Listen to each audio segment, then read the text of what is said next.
Hello and Assalamu alaikum. I am Tutor Rahila Maqsood and today we are going to continue with section purchase and purchase returns. So let's start MCQs number 165. What were the credit purchases for the period? Okay, हमने purchases calculate करनी है credit purchases. ठीक है, data हमें given above है. The closing balance on the trade payables account for a period was 3528. Okay, closing balance जो है trade payables account का है $3,528. During the period, cash paid to payables was 11,583. Okay, ये cash paid to payables कितना payables को cash pay किया है वो 11,583 है. The opening balance on the trade payables was $2,660. Okay. हमें ट्रेड पेबल्स अकाउंट बनाना होगा क्योंकि डाटा सब जो है वो पेबल्स के अकाउंट से रिलेटेड है. जो पेबल्स का अकाउंट होता है वो एक लायबिलिटी नेचर का अकाउंट है. आपका ब्रॉड फॉरवर्ड जो होता है इसमें डेबिट साइड पे होता है और कैरी फॉरवर्ड जो होता सॉरी क्रेडिट साइड पे होता है और जो कैरी फॉरवर्ड होगा ये डेबिट साइड पे आता है. ठीक है, इस क्वेश्चन में हमें डाटा काफी गिवन है. क्लोजिंग बैलेंस क्या बताया हुआ है 3,528 है. Okay, cash paid to payables, ये कैश पेड टू पेबल्स हमारा डेबिट साइड पे आएगा. ठीक है, पेबल्स डेबिट और कैश क्रेडिट करते हैं हम. ठीक, so 11,583. Okay, the opening balance on the trade payables account was 2,660. Okay, तो अब रह क्या क्या हमारे पास कह रहे हैं कि परचेजेस को कैलकुलेट करें. सो परचेजेस की एंट्री होती है हमारी परचेजेस डेबिट और पेएबल्स क्रेडिट. सो परचेजेस आपकी क्रेडिट साइड पर आएगी. ठीक है, तो अब हमने जो है ये बैलेंसिंग फिगर है हमारी परचेज की, ये कैलकुलेट करनी है. इसके अलावा और कोई हमें ट्रांसैक्शन यहाँ नजर नहीं आ रही. तो हम क्या करेंगे, कैश को और कैरी फॉरवर्ड को ऐड करेंगे और जो टोटल आएगा उसमें से ब्रॉड फॉरवर्ड को माइनस कर देंगे. हमारे पास परचेजेस की वैल्यू आ जाएगी. परचेजेस की वैल्यू है हमारी 12,451 which is option number C. So C is the correct option. 166. What is the amount of purchases on credit for the period? Okay, again हमें purchases calculate करनी है, credit purchases, और data भी हमें pebbles account का ही नजर आ रहा है. तो हम एक और पेबल्स अकाउंट बना लेते हैं.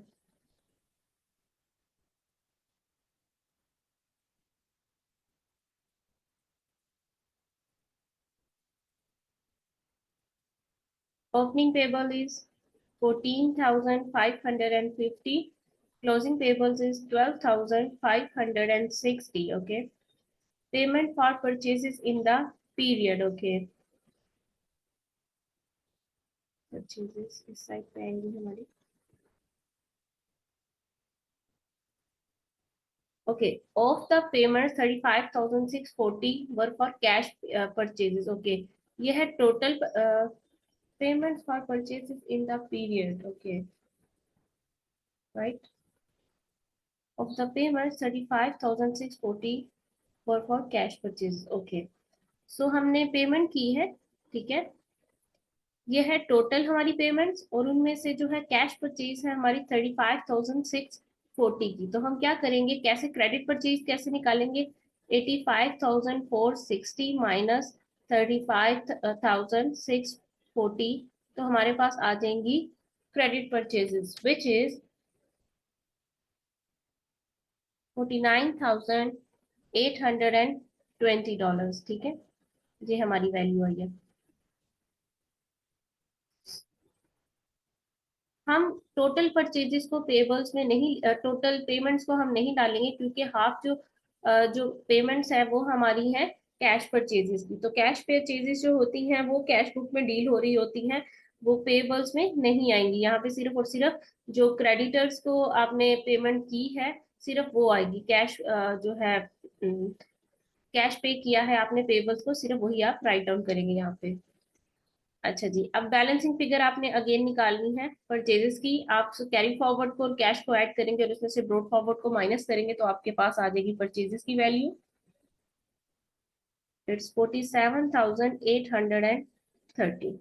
Okay, so हमारे पास है option A. So option A is the correct option.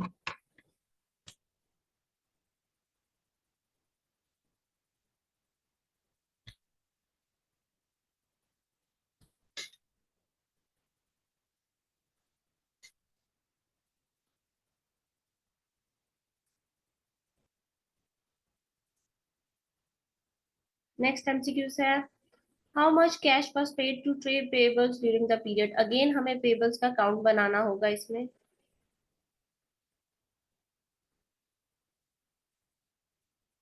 Brought forward, carry forward,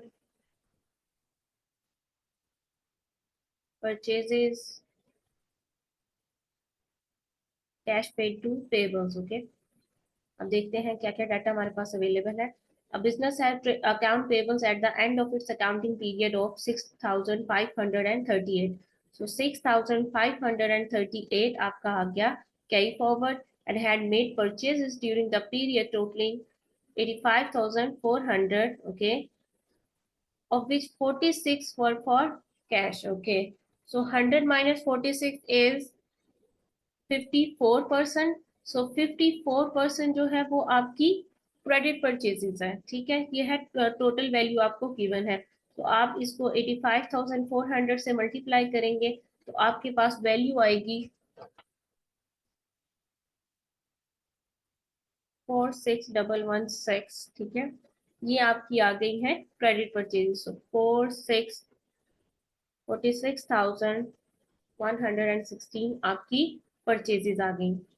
The balance on the accounts payable account at the start of the period had been 6,711. Okay, so अब आपके पास balancing figure जो होगी वो cash की value होगी. सो आप brought forward और purchases को ऐड करेंगे और कैरी फॉरवर्ड को माइनस करेंगे, आपके पास कैश की वैल्यू आ जाएगी.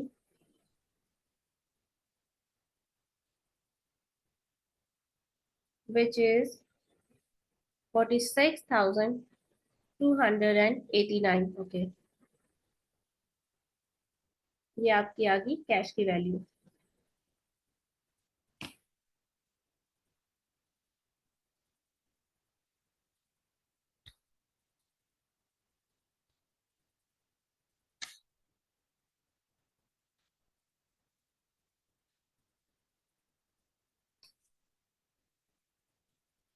What was the balance at the start of the period on the trade payables account? Again हमें trade payables का अकाउंट बनाना है.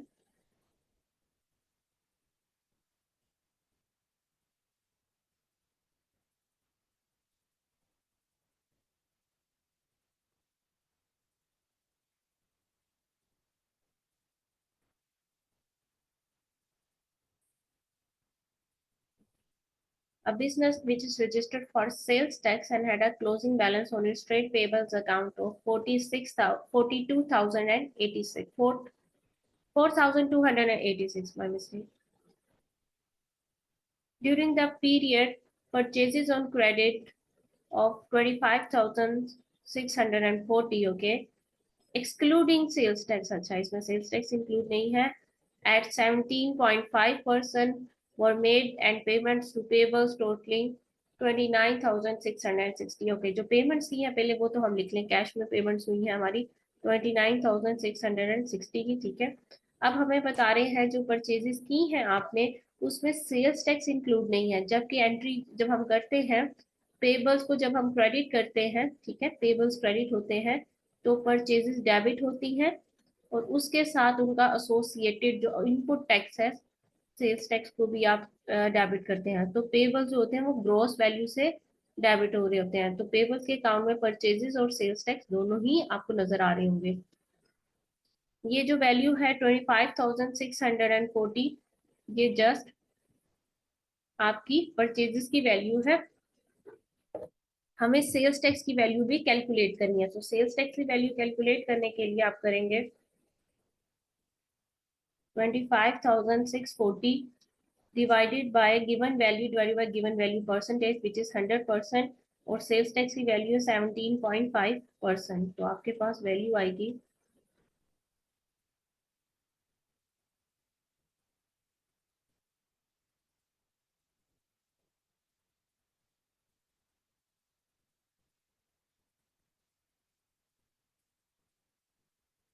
आपके पास वैल्यू आएगी 4487।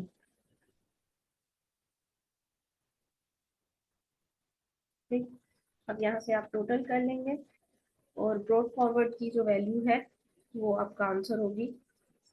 इन दोनों को ऐड करेंगे और इन दोनों को माइनस कर देंगे टोटल वैल्यू में से, तो इट्स बी 3819। ये आपकी बैलेंसिंग फिगर है 3819। So 3819 is option number B. So option number B जो है वो आपकी करेक्ट ऑप्शन है। ओके, ये था आपका पेबल्स का अकाउंट कैसे बनता है, और इनमें से अगर एक भी आइटम मिस हो जाए तो आप किस तरह से बैलेंस करके आप उस आइटम का जो है अमाउंट कैलकुलेट कर सकते हैं। Which of the following accounts would not appear in the general ledger. Okay, इनमें से कौन सा अकाउंट जो है जनरल लेजर में आपको नहीं अपीयर हो रहा होगा। Motor vehicles, motor repair, settlement discount and trade discount. Trade discount, जो आपके ट्रेड डिस्काउंट होते हैं, हमने बात की थी कि उसे आप अकाउंटिंग में कैलकुलेट नहीं करते हैं, अकाउंटिंग पर्पज के लिए वो यूजफुल नहीं है। लिस्ट प्राइस में से ट्रेड डिस्काउंट को नेट किया जाता है, माइनस किया जाता है, उसके बाद जो वैल्यूज होती हैं वो हर जगह जनरल लेजर में या एंड तक आपको नजर आ रही होंगी। इसके अलावा जो सेकंड डिस्काउंट होता है, सेटलमेंट डिस्काउंट, अलाउड और रिसीव्ड, ये दोनों जो होते हैं ये आपके इनकी जर्नल एंट्रीज पास होती हैं और इनका इम्पैक्ट जो होता है थ्रू आउट अकाउंटिंग साइकिल में आपको नजर आता है।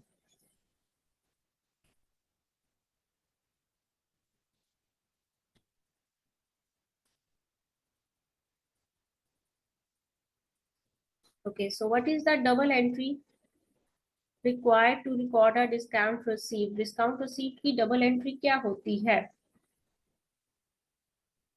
डिस्काउंट रिसीव्ड हमेशा क्रेडिट होता है, डिस्काउंट रिसीव्ड क्रेडिट होता है। होता किसकी वजह से है, पेबल्स। पेबल्स को आप रिड्यूस करते हैं तो पेबल्स को आप डेबिट कर रहे होते हैं, ठीक है। सो पेबल्स अकाउंट डेबिट होता है और डिस्काउंट रिसीव्ड होता है वो आपका क्रेडिट हो रहा होता है, ठीक है। डिस्काउंट अलाउड की एंट्री क्या होती है, डिस्काउंट अलाउड डेबिट होता है हमेशा, डिस्काउंट रिसीव्ड हमेशा क्रेडिट होता है। This is your income and this one is your expense. Discount allowed debit होगा और रिसीवेबल्स अकाउंट क्रेडिट हो रहा होगा। जब भी आपने पेबल्स को रिड्यूस करना है आप उसे डेबिट करेंगे, चाहे डिस्काउंट की वजह से या कैश पे करके रिड्यूस हो रहे हैं पेबल्स तो आप उन्हें डेबिट करेंगे। जब भी आपने रिसीवेबल्स को रिड्यूस करना है तो आप उनको क्रेडिट करेंगे। So payables debit, discount received credit, option D payables debit और discount received credit.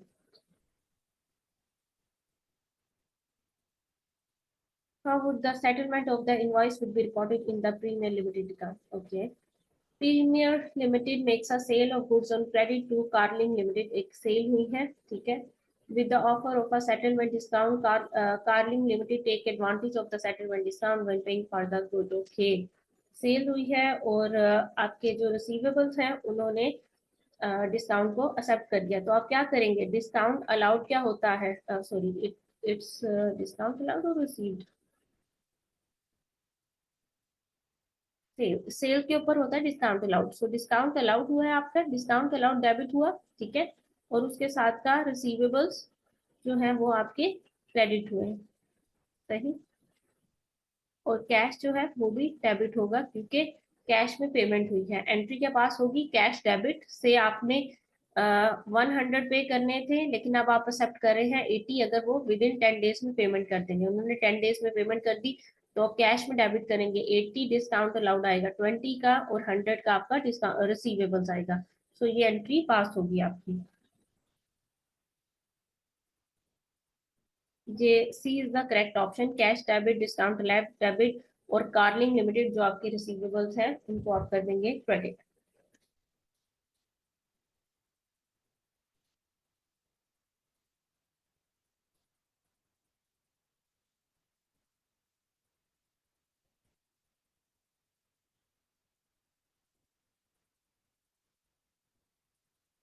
How would the settlement of the invoice be recorded in Carling Limited? Premier Limited makes a sale of goods on credit. Carling Limited with the offer of a settlement discount. Carling Limited take advantage of a settlement discount when paying for the goods. Okay.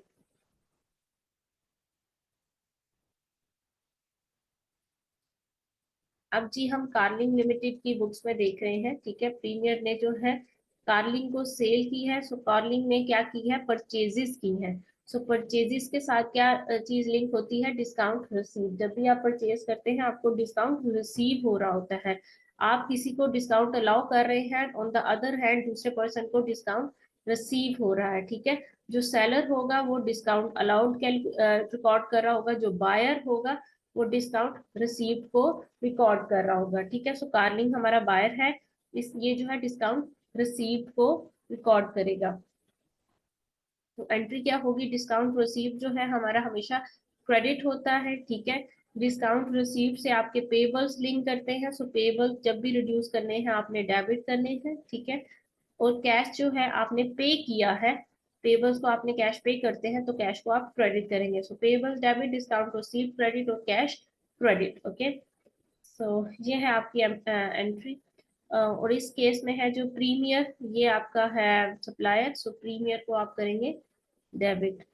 देख लेते हैं premiere debit हो और बाकी दोनों credit हो। Premier debit और discount receive और cash credit, so B is the correct option. तो ये थे आपके सेटलमेंट डिस्काउंट्स। और आप ये जब भी क्वेश्चंस करें उससे पहले उनके लेक्चर जरूर सुन लें।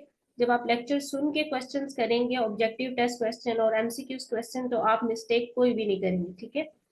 तो मेक श्योर कि एक दफा आप लेक्चर्स भी सुन लें। So that's all for today. Next में हम जो जितना भी इसका पोर्शन रह गया है परचेज सेक्शन का, वो इंशाल्लाह हम कंप्लीट करेंगे। एक दफा आप इन्हें अटेम्प्ट कर लीजिएगा ताकि आपके कंसेप्ट अच्छे से मेमोराइज हो जाए और आप कोई भी मिस्टेक ना करें पेपर में। That's all. Have a nice time, take care, अल्लाह हाफिज, फी अमानिल्लाह।